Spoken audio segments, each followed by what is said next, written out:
আচ্ছা ভাই, আজকে আমাদের আয়োজনে আপনার অনুভূতিটা কি? আমার অনুভূতি হচ্ছে হতে পারে এটাই আমাদের শেষ দেখা।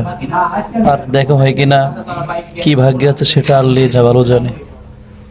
আহ, আচ্ছা আচ্ছা ভাই, আপনি একটু বলেন তো আপনার অনুভূতিটা কি?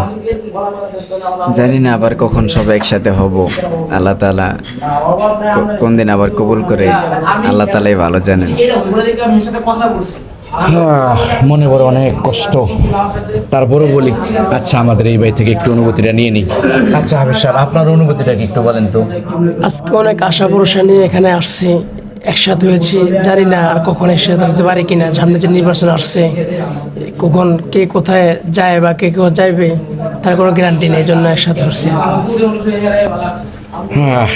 আচ্ছা যাই হোক, সবাই যেভাবে ব্যক্ত করেছে আমি একটু সবার পক্ষ থেকে আমার মনের অনুভূতিটা প্রকাশ করছি।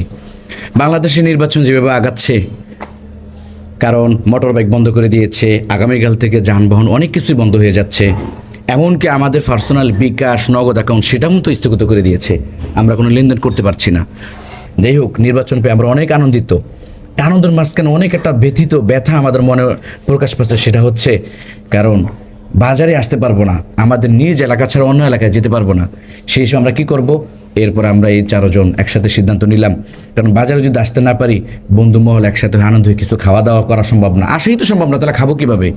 সেই হিসেবে আজকে সবাই একত্রিত হয়ে আগামী নির্বাচনের পর পর্যন্ত যেই পরিমাণ আমাদের কাজা হবে খাওয়া দাওয়ার, ওই কাজাটা আদায় করার জন্য এখন আমরা খাওয়া দাওয়া শুরু করেছি। কাজ আদায় করার জন্য আমরা এখন একত্রিত খেয়ে নিচ্ছি। তো ভাই, আপনারা এখন যুদ্ধের উপরে খেয়ে নেন, কারণ নির্বাচনের ভিতরে আপনারা অনেক চাহিদা হবে, কিন্তু আপনার ঘর থেকে বেরোতে পারবেন না। অথবা আজকে মূল পর্বে খেয়ে নেন। আপনাদেরকে রিকোয়েস্ট করব, নির্বাচনের আনন্দ বা যেমনই রাখেন বা মনের ভিতরে যেটুকুই থাকুক, নির্বাচনের আগে আজকে রাত অন্তত একটু ভালো করে খেয়ে দিয়ে নেন, কারণ এরপরে আর খাওয়া দাওয়ার সুযোগ নাও পাইতে পারেন। ঠিক আছে, সবাই আমাদের জন্য দোয়া করবেন, আমরা বন্ধুমহল যেন আবার নির্বাচনে পরে একটু একসাথে হতে পারি। আল্লাহ হাফেজ, সবাই দোয়া করবেন। আল্লাহ হাফেজ।